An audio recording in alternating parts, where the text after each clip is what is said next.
Bonjour Monsieur Mbelou. Bonjour Monsieur Etienne Nando. Bienvenue. Après un mois d'absence, nous reprenons notre revue de l'actualité hebdomadaire congolaise.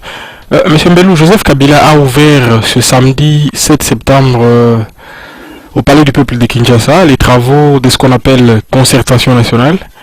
Et il a rappelé que ces assises sont convoquées pour consolider la cohésion nationale, pour mettre fin au cycle infernal des violences à répétition, principalement dans les nord et les sud Kivu et en Ituri, et planifier le développement socio-économique dans la paix et la concorde. Monsieur Mbelou, partagez-vous cette lecture de l'objet de ces concertations nationales?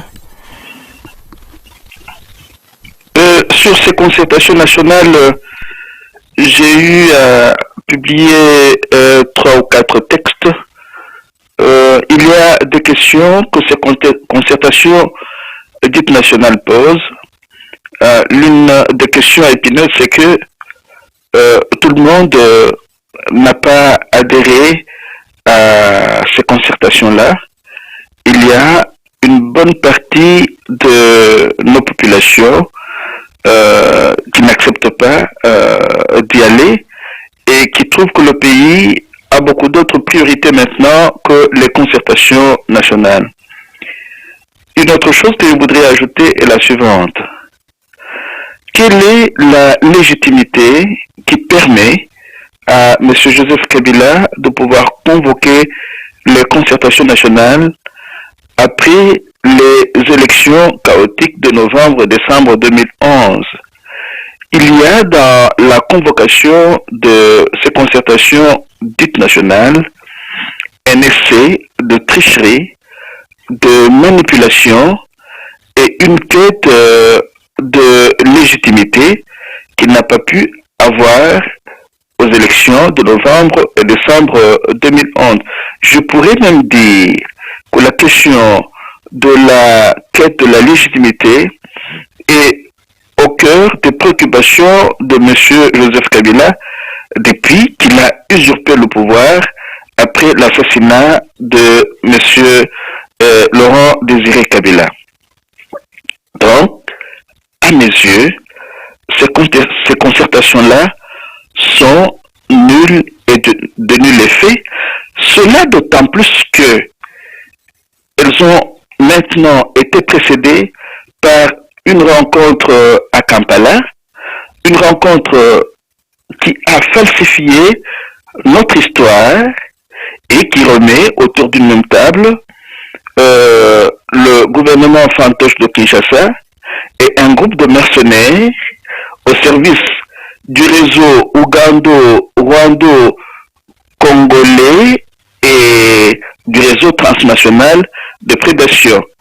Nous pourrons peut-être y revenir si nous n'essayons pas d'accorder un peu plus d'attention à ces essais de manipulation et de quête permanente de légitimité par un membre du réseau de prédation opérant dans notre pays. Nous risquons de participer, comme nous le faisons déjà pour la plupart d'entre nous, à la mort lente mais sûre de notre pays. En tout cas pour Joseph Kabila et ses radios Okapi qui les citent, ces concertations sont un cadre de travail apaisé, transparent et sans objectif caché, un cadre de réflexion objective hors de toute agitation et tout affairisme politique, une manifestation éloquente de notre capacité à discuter et à décider en toute liberté sans ingérence extérieure et dans le respect de la Constitution et des lois des institutions de la République. Monsieur Mbelou, quel crédit peut-on accorder à ce propos? J'ai dû répondre à cette question-là à plusieurs reprises. Ces propos font partie de tous ces discours que M. Joseph Kabila débite depuis qu'il a usurpé le pouvoir en République dite démocratique du Congo, des propos qu'il ne respecte jamais. Ce sont des propos pour amuser la galerie. Vous avez, si vous prenez aujourd'hui plusieurs discours que M. Joseph Kabila a présentés à la nation congolaise, vous trouverez qu'il y a beaucoup de beaux discours, mais qui n'ont jamais été suivis des faits. Je me rends de plus en plus compte que comme il le sait, que plusieurs d'entre nous se laissent prendre par les discours et ne prennent jamais le temps de confronter ces discours-là à la réalité, il les débite en sachant qu'il va amuser l'un ou l'autre et surtout ceux d'entre nous qui ont opté pour aller chercher un peu de sous aux concertations dites nationales. Ils vont applaudir, ils vont y aller, toucher leur PRTM et ne s'occuperont même pas de confronter tous ces propos-là à la réalité que vivent nos compatriotes au jour le jour. Je vais donner 2 ou 3 exemples. Comment peut-on prétendre aller aux concertations nationales après avoir enfermé arbitrairement certains acteurs politiques en prison? Vous imaginez que ce monsieur-là prétend qu'on va aller de manière apaisée aux concertations nationales pendant que certains députés, même s'ils ont été issus du processus chaotique des élections frauduleuses de novembre-décembre 2011, certains de ces députés-là ont été arrêtés et enfermés en prison sans que leur immunité ait été levée. Donc, il y a dans le chef de la pratique politique de ce monsieur-là des écarts très sérieux entre les discours qu'il prononce et la réalité à laquelle nos compatriotes sont confrontés. Comment peut-on, un troisième exemple, comment peut-on prétendre aller aux concertations nationales de manière apaisée pendant que le 99% de nos populations se partagent le 1% de la richesse que ce pays-là produit, pendant que les 99% sont accaparés par le réseau de prédation auquel je venais de faire allusion. Vous êtes par exemple rendu compte, il n'y a pas très longtemps, que des matières premières qui sont exportées de la République démocratique du Congo, il n'y a que 15% dont l'argent rapporté rentre dans les caisses de l'État. Encore faudrait-il savoir, après que cet argent-là soit rentré dans la caisse, dans quelle poche il va exactement. Et les 99% de ces matières premières exportées le sont de manière frauduleuse. Voilà, il n'y a pas de justice sociale. Il n'y a pas un effort conjugué depuis que ces messieurs-là sont au pouvoir pour que nos populations puissent subvenir à leurs besoins élémentaires, aux besoins de l'eau, aux besoins de l'emploi, aux besoins de la communication, aux besoins du logement. Maintenant, par exemple, les enfants de ce pays-là sont en train de retourner à l'école dans des conditions très très difficiles, dans un pays où l'emploi n'existe pas, où les parents ne sont presque pas payés. Alors, comment pouvons-nous prétendre assurer une cohésion nationale dans un pays où expressément les écarts sont créés entre un petit groupe d'élite compradeurs et le reste de notre peuple? Est-ce qu'il fallait nécessairement aller aux concertations pour penser à toutes ces questions-là? Et aller aux concertations après avoir eu... Oui. Jean-Pierre Mbelou, à propos des prisonniers politiques, Joseph Kabila a annoncé aujourd'hui, et toujours selon Radio Okapi, et qu'à la faveur de la tenue de ces concertations nationales, et pour permettre une décrispation de la situation, des mises en liberté conditionnelle de certains prisonniers vont être effectuées. Un tel geste serait-il de nature à donner des gages à ceux qui ne croient pas en ces concertations? Mais quel gage? Quel gage ce geste-là va-t-il donner si ceux qui ont été arrêtés l'ont été arbitrairement? Donc, on va relâcher des personnes arrêtées arbitrairement, et certaines d'entre elles ont été torturés sans que justice ait été faite. Donc, on peut arrêter les gens, les acteurs politiques, des innocents, les mettre en prison et après jouer au bon père Noël en les relâchant sans que la justice ait été dite. Donc c'est une façon de jouer du théâtre. Mais le fond de la chose, c'est que en organisant cette histoire comme il l'entend là, d'ailleurs je n'y crois pas beaucoup, ce sont peut-être les sous-fifres qui seront relâchés, et j'ouvre une parenthèse, vous savez qu'il y a aujourd'hui dans notre pays plusieurs de nos compatriotes qui sont arrêtés, par exemple dans le procès de l'assassinat de M. Laurent Désiré Kabila, les compatriotes sur lesquels l'un des membres de ces libérateurs, du groupe de ces libérateurs de 1997, a dit une fois que ces gens-là n'étaient pas impliqués dans l'assassinat de M. Laurent Désiré Kabila. Et pourtant, ils ont déjà passé plusieurs années en prison. Donc, on va demain nous dire ils ont été relâchés par la grâce présidentielle, mais qui va les dédommager? Parce qu'ils n'ont jamais été jugés, parce qu'ils ont été arrêtés arbitrairement. Donc on ne peut pas vivre dans un pays aussi grand que le nôtre en essayant de promouvoir à tout moment l'arbitraire, les arrestations et les exécutions extrajudiciaires. Donc les relâchés seraient pousser leurs familles, leurs amis et certains naïfs d'entre nous à reconnaître qu'il a effectivement, ce monsieur-là, la légitimité du pouvoir qui lui permet de pouvoir à un certain moment relâcher qu'il veut, quand il veut, comme il veut. Un mot sur l'opposition politique qui, comme à son habitude, part à ces concertations en ordre dispersé.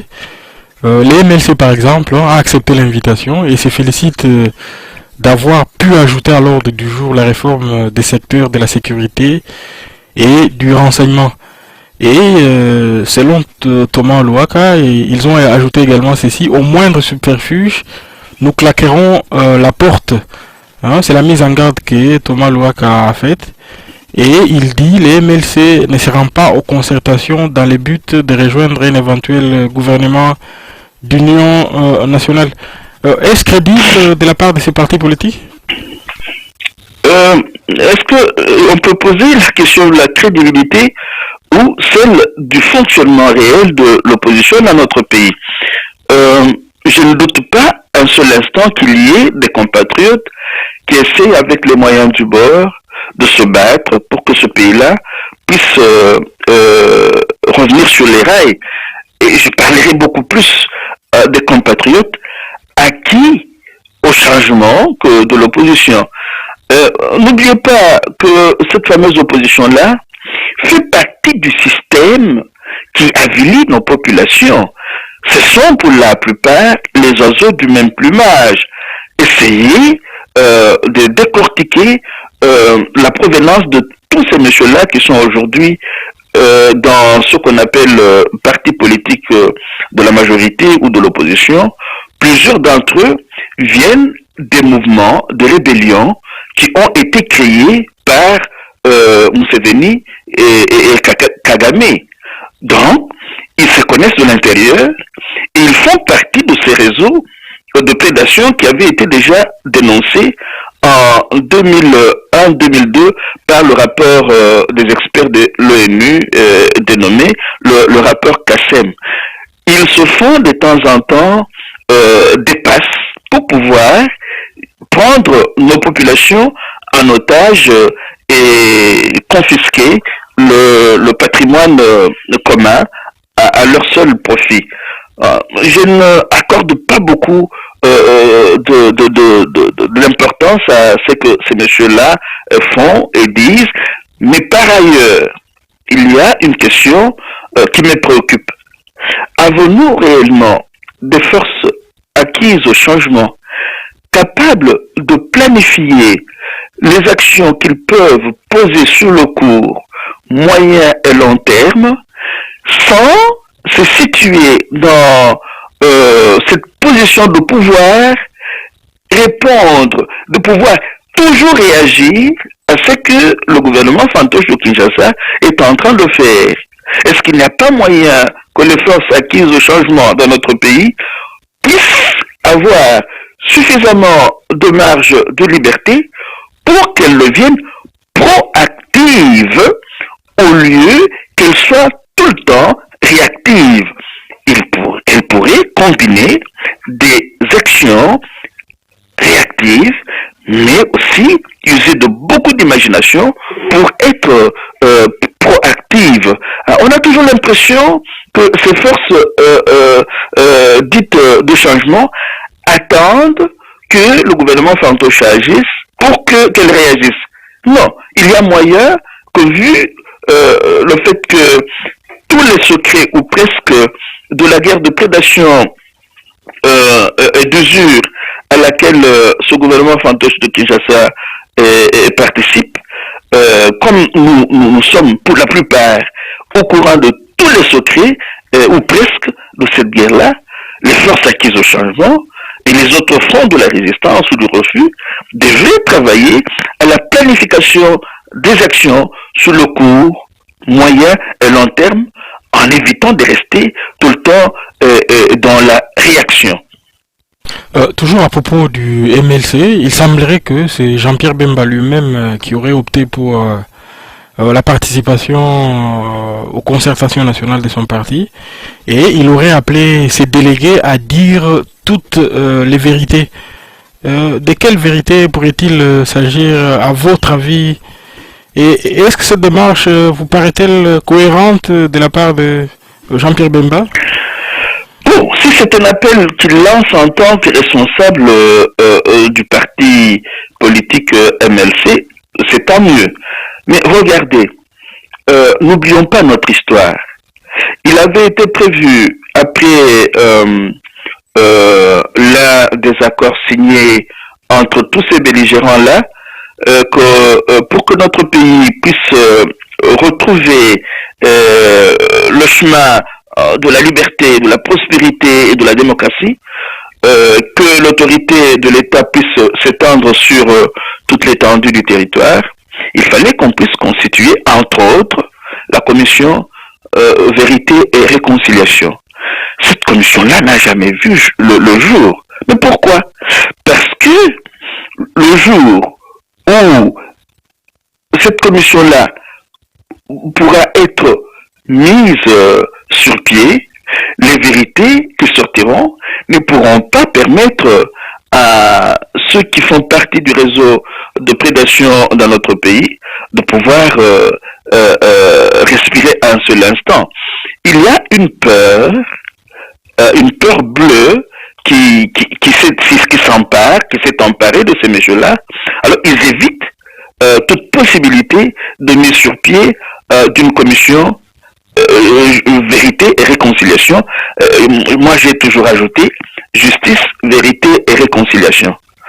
Pourquoi est-ce que j'ai dit cela? Tant que la vérité, la justice ne seront pas faites, ne seront pas dites sur ce qui s'est passé dans notre pays et de manière officielle sur la place publique, sur ce qui s'est passé dans notre pays, à partir de la guerre de basse intensité qui nous a été imposée depuis les années 90, peut-être que nous n'avancerons pas beaucoup. L'effort qui est déployé aujourd'hui, c'est celui de pouvoir torpiller, falsifier et même effacer toute cette histoire. Quand vous lisez par exemple les textes produits dernièrement à Kampala, vous vous rendez de plus en plus compte que les marionnettes de la communauté dite internationale impliquées dans cette guerre de basse intensité disparaissent.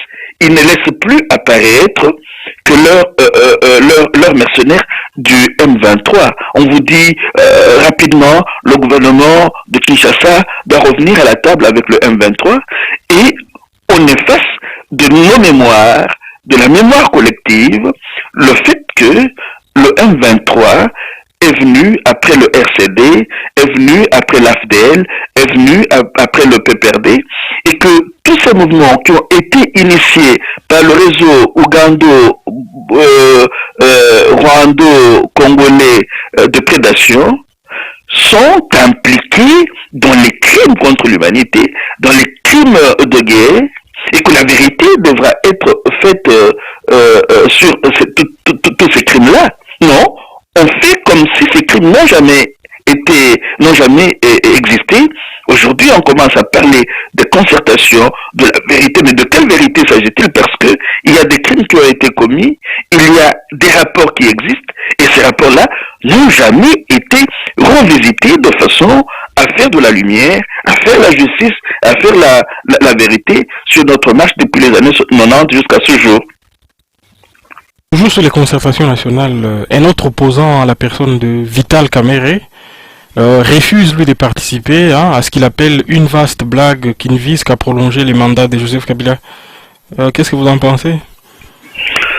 Quand j'essaie de lire les textes produits par Monsieur Vital Kamerhe et son parti, je remarque que ce sont des textes qui ont leur cohérence interne. Mais ce qui m'étonne, c'est que ces textes-là, pour certains, ne questionnent pas les accords sur lesquels M. Vital Kamerhe et son parti fondent leur argumentaire. J'ai dit cela pourquoi?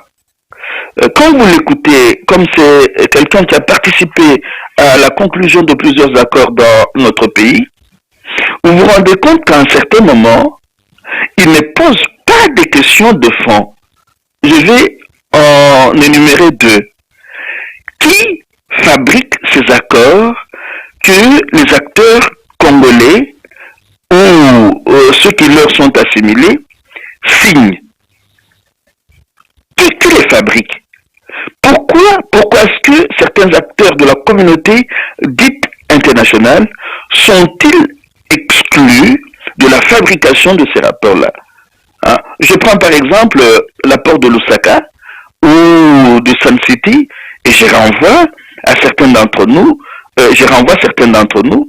à un livre que je cite souvent ou régulièrement, le livre de Pierre Péan, Carnage, les guerres secrètes des grandes puissances en Afrique.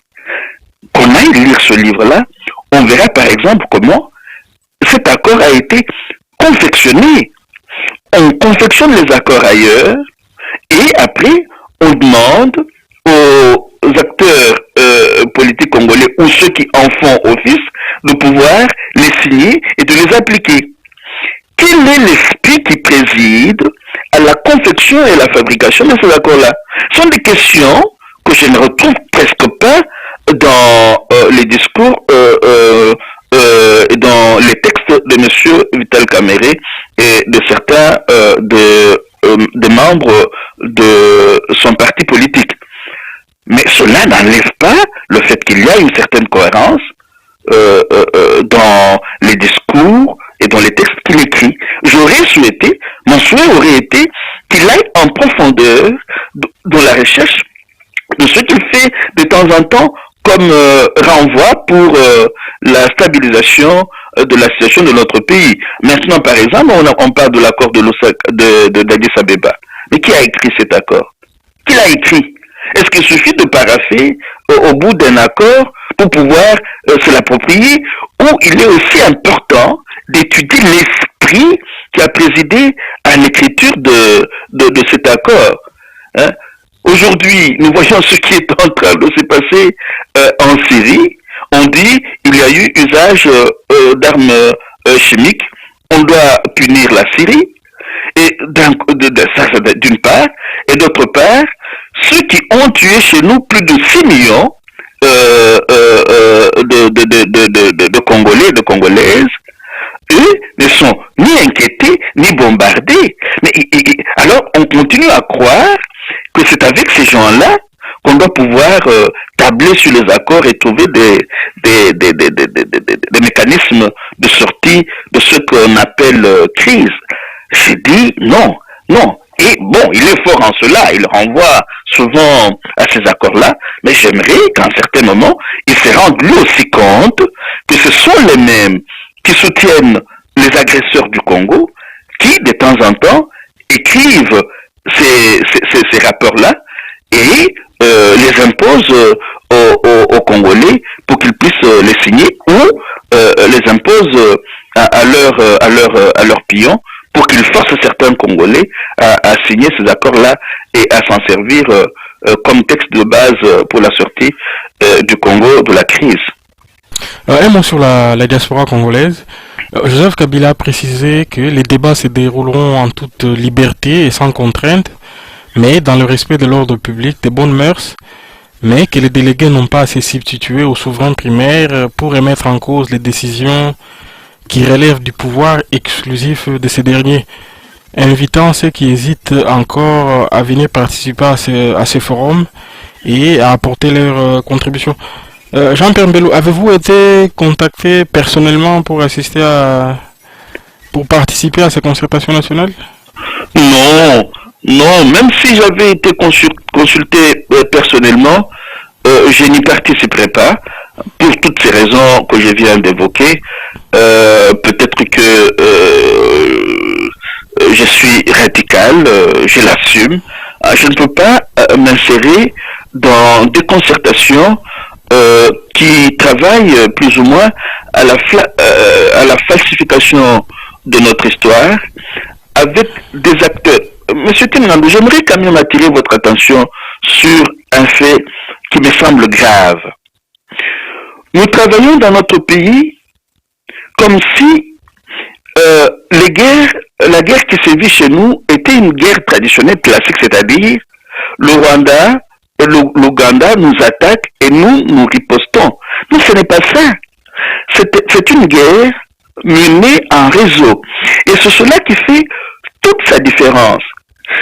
Le réseau traverse le Rwanda, l'Ouganda, le Burundi, le Congo et certains autres pays comme l'Afrique du Sud. Alors, vous avez des acteurs dans tous ces pays-là qui participent de cette guerre d'usure et de prédation. Ce qui fait que chaque fois que une contre-attaque est organisée, la contre-attaque est déstructurée de l'intérieur. Regardez ce qui s'est passé dernièrement. C'est quand la brigade d'intervention rapide, je ne sais pas si c'est rapide ou comment, avait déjà pris le dessus sur le 1-23. On dit arrêtez, allons vite à Kampala, on doit régler la chose autrement. Il n'y a pas de solution militaire à cette crise-là, il n'y a que de solution politique. Nous pouvons applaudir à la solution politique. Mais la solution politique, c'est entre qui et qui? Parce que le même réseau opère dans nos trois pays. Ce qu'il nous faut, est-ce que ce n'est pas de pouvoir d'abord démanteler le réseau, identifier les acteurs qui opèrent au sein du réseau, identifier ce que j'ai appelé dans mes deux derniers articles les événements profonds. Ce sont les mêmes acteurs qui opèrent au sein de ces réseaux-là, qui est tentaculaire, qui provoquent la violence pour pouvoir créer la violence. Ils fabriquent des événements violents là où ils vivent pour créer la violence et justifier la permanence de cette guerre d'usure et de basse intensité. Donc, si nous n'approfondissons pas les questions en allant au fond de ce qui se passe réellement, nous risquons d'aller de concertation en concertation sans que le pays puisse voir le bout du tunnel. J'espère, ce que j'ai dit peut être démenti, ce n'est pas une parole d'évangile, j'espère que de ces concertations-là sortira demain un programme détaillé sur le long terme pouvant aider le pays à sortir du marasme, du gouffre, mais j'en doute pourquoi, parce que certains membres du réseau ont infiltré le Congo à des niveaux insoupçonnables. Et ils le vont s'ils ne trouvent pas leur compte dans ce qui est en train d'être programmé, Et ils peuvent même faire en sorte qu'ils ne trouvent pas leur compte et qu'ils poursuivent leur guerre parce que c'est ça qu'ils font. Et cela d'autant plus qu'ils dépendent pas toujours d'eux-mêmes, ils dépendent de leurs parents. Donc, même si j'avais été invité, je n'irais pas à une histoire destinée plus ou moins à falsifier notre histoire et à entretenir la corruption de la mémoire collective. Très bien, voilà qui est clair. Cette semaine, vous avez écrit un texte intitulé Lambert Mende et la stratégie de Paul Kagame. C'est un texte assez long et vous dites qu'il a tenu une conférence de presse assez longue à Kinshasa et que le gouvernement de Kinshasa serait-il semble prêt à porter plainte contre les Rwandais.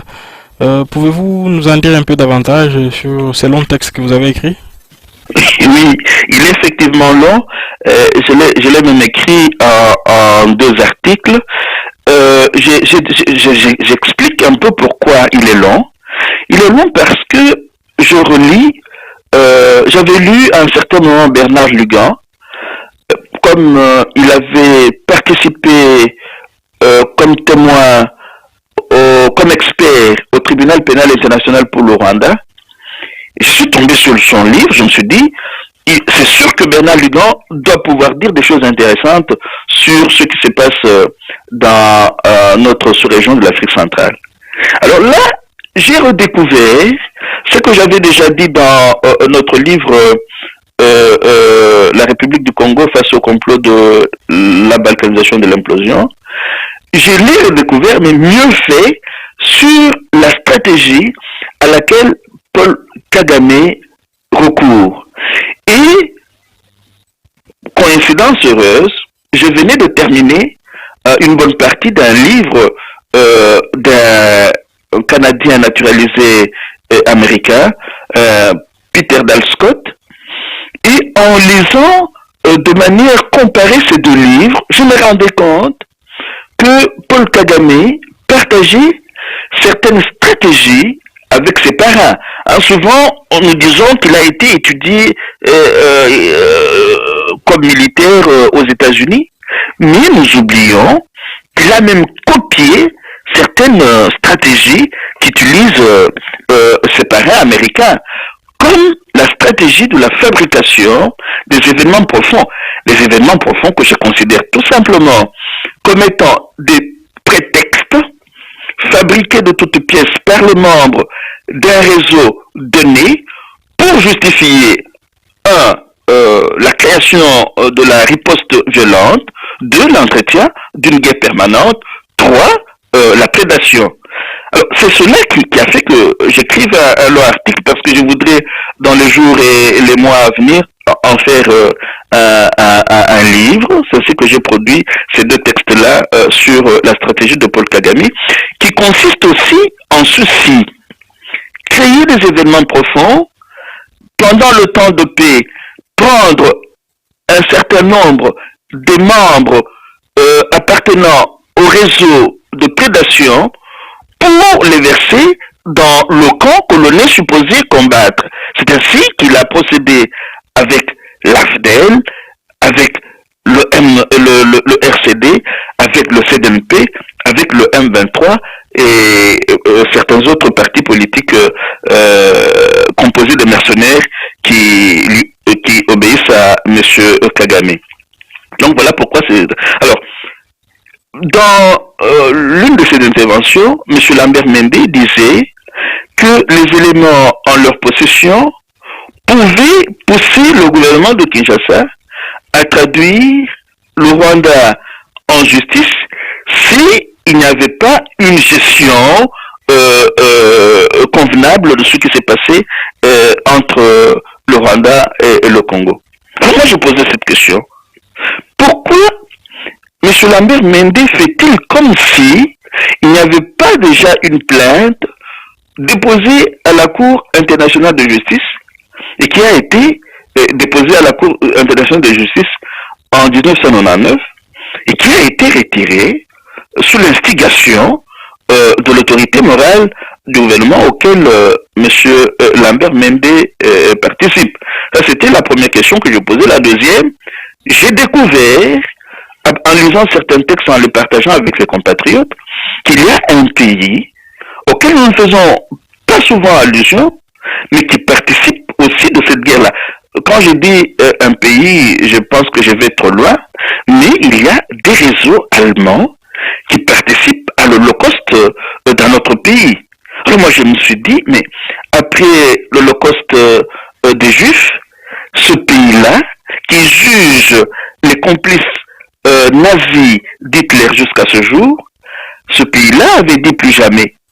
Comment est-ce que, pour une question de minerais, ce pays ou certains de ses membres peuvent participer à l'extermination des Congolais et des Congolaises après avoir dit à Nuremberg, plus jamais ça. Et il y a un capitaliste allemand qui aurait des difficultés avec Paul Kagame parce qu'il a donné beaucoup de sous et il devait tout faire pour lui livrer des matières premières. Alors j'émettais une hypothèse en disant, si ce que nous disions là, si ce qui était écrit là se vérifiait, c'est que une partie de l'Allemagne aura participé à l'Holocauste en République démocratique du Congo après l'Holocauste des Juifs. Donc, cette partie de l'Allemagne aura fabriqué un Hitler allemand et un Hitler africain dans le chef de M. Paul Kagame. Et cela serait dur de conséquences dans notre histoire parce qu'on ne comprendrait pas qu'un pays qui, d'une part, essaie de déjuger les criminels nazis puisse contribuer à l'extermination de toute une population en Afrique centrale. Donc c'était ça un peu certaines préoccupations qui m'ont conduit à produire ces deux longs textes-là, mais c'était surtout l'étude comparative du livre, des extraits du livre de Bernard Lugan et du livre de Peter Dalscott sur la machine de guerre américaine. Très bien.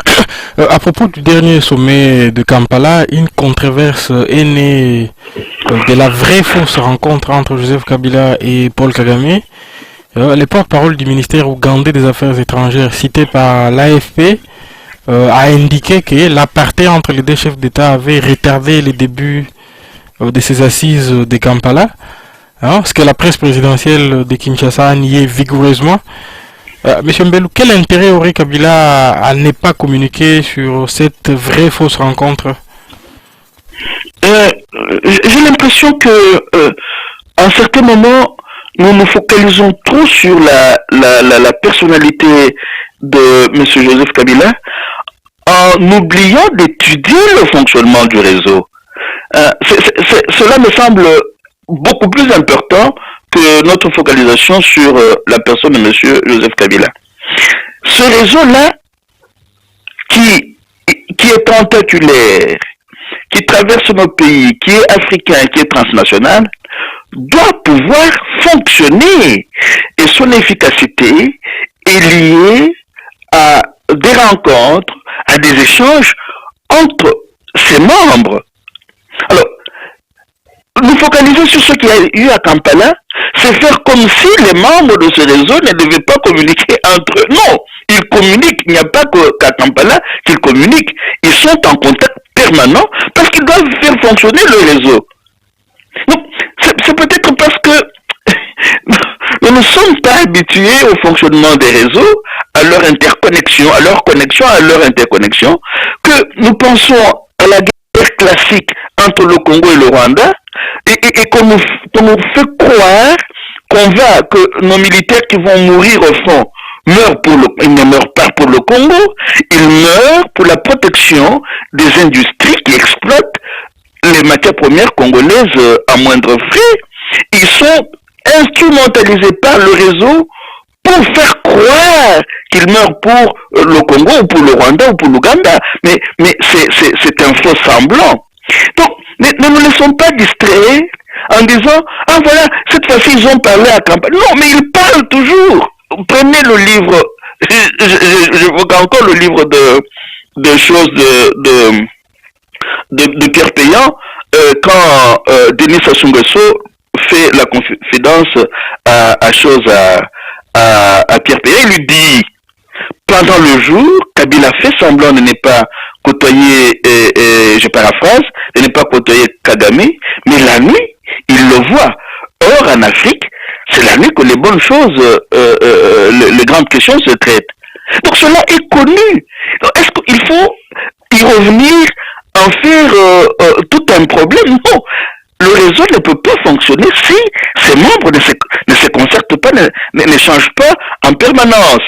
Cela révèle la faiblesse des contre-réseaux que nous sommes prétendus constituer. Hein? La faiblesse de ces contre-réseaux, c'est que la communication n'est pas assurée, et comme la communication n'est pas assurée par les forces qui prétendent constituer les contre-réseaux, ils estiment que dans le réseau de prédation, c'est la même chose. Alors, dès qu'on leur dit, ils se sont rencontrés. Ah, ils sont quand même... Non. Là, le réseau fonctionne, il y a connexion, il y a interconnexion, et il y a des échanges en permanence pour que les objectifs assignés au réseau puissent être atteints. Et ils ne seront pas atteints sans qu'il y ait une permanente communication entre les membres de ce réseau. Très bien. Pour finir, un mot sur la Syrie. Une coalition occidentale menée par les États-Unis se prépare à punir les régimes syriens. Hein. Je cite ainsi les propos qu'on entend régulièrement dans les médias occidentaux. Hein, pour les punir de ce qu'on appelle l'attaque chimique qui aurait eu lieu il y a 2 semaines à Damas. Monsieur Mbelou, quelle lecture nous, Africains, devrons avoir de cette situation qui voudrait arriver en marge du Conseil de sécurité, c'est-à-dire cette coalition veut agir en ne respectant pas les droits internationaux. Quelle lecture nous, Africains, devrons avoir de cela? Une lecture en plusieurs points. Le premier point de notre lecture, c'est que nous devrions nous habituer à fréquenter les médias alternatifs. Nous sommes trop prisonniers des médias dominants qui font partie des médias mensonges, les médias dominants qui sont pour la plupart les médias de ceux qui orchestrent les guerres à travers le monde. Et là, je renvoie un peu à un petit livre de Michel Collomb. Il n'est pas grand. C'est un petit livre de moins de 100 pages. Bush le cyclone. L'une des pages, certaines pages de ce livre-là expliquent la politique de manipulation à laquelle recourent les réseaux de prédation avant de déclencher leur guerre. Il y a beaucoup de mensonges. Alors, nous ne savons pas détecter ces mensonges-là si nous restons constamment liés aux médias dominants. Hein? C'est bien de les écouter. Je vois, nous envoyons des articles de RFI, de la Voix de l'Amérique, mais ce sont des médias dominants. Ce sont des médias dominants. Nous devrions, tout en écoutant les médias dominants, fréquenter les médias alternatifs. Au jour d'aujourd'hui, je considère Congo One comme étant un média alternatif. Je considère Congo Indépendant, Congo Mikili comme des médias alternatifs. Mais je considère aussi Investigation de Michel Collomb, Le Grand Soir, Voltaire comme des médias alternatifs. De temps en temps, fréquentons la voix de la Russie pour entendre un autre son de cloche ou d'autres sons de cloche. C'est très important. C'est la première leçon. Une deuxième leçon, c'est la fin du monde unique. Les ex-grandes puissances ont beau crier, chercher à punir, mais il y a une réalité qui est en train d'exploser au grand jour, c'est la fin du monde unipolaire. Hein? Vous entendez M. Obama dire, si nous ne faisons pas cela, il y va de notre crédibilité, nous risquons de perdre notre crédibilité, c'est-à-dire la crédibilité d'un pays habitué à agir seul comme grande puissance indépassable. Ce temps-là est révolu. le fait que les États-Unis aient eu mal à partir avec la Russie et la Chine au Conseil de sécurité prouve à suffisance que nous sommes en train de participer à la naissance d'un monde multipolaire et à la fin d'un monde unipolaire, du monde unique. Et là, je renvoie à un livre très intéressant écrit sous la direction de Bertrand Badier et Dominique Vidal. Le livre est intitulé La fin du monde unique, 50 idées forces pour comprendre l'état du monde en 2011. Ce même Bertrand Badier avait déjà produit un autre livre très intéressant du point de vue des relations internationales. Le livre est intitulé L'impuissance de la puissance, et c'est sur les nouvelles relations internationales. C'est un livre déjà écrit déjà en 2004. Donc nous sommes en train de participer à la fin du monde unipolaire. Et certaines personnes situent même la fin de ce monde unipolaire vers les années 70. Vous vous rendez compte que ni les États-Unis, ni la France, ni la Grande-Bretagne, aucun de ces trois pays n'est capable aujourd'hui d'intervenir en Syrie seul. Donc ce sont des signes de temps qu'il faut capitaliser. Une troisième leçon, c'est que toutes ces guerres de prédation sont en confondement des mensonges. Regardez ce qui s'est passé. Nous pouvons même remonter au Laos, au Vietnam, à l'Irak, à l'Afghanistan, à la Libye.